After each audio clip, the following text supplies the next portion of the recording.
My name is Jomo Tariku.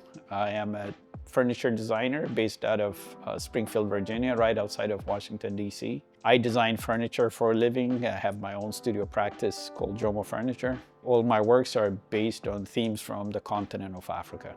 We took the library idea and kind of redefined it.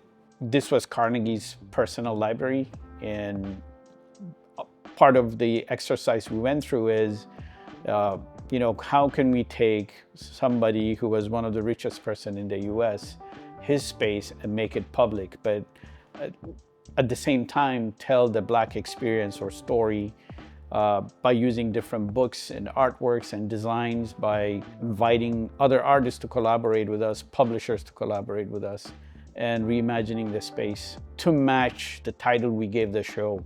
So I, as a designer, through my work, what I've always tried to do is try to teach people about African design through the things I do. So each elements or things that I design are named after the things that inspired my work.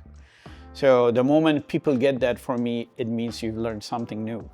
So at the same tone, when you come to this show and interact with these objects and the presentation, and if you've learned about one new artist, or it's the first time you're seeing an artist's work live, so you can learn the materiality, the texture, the design concept behind each thing we're showing, and you've broadened your knowledge, for me, that is success.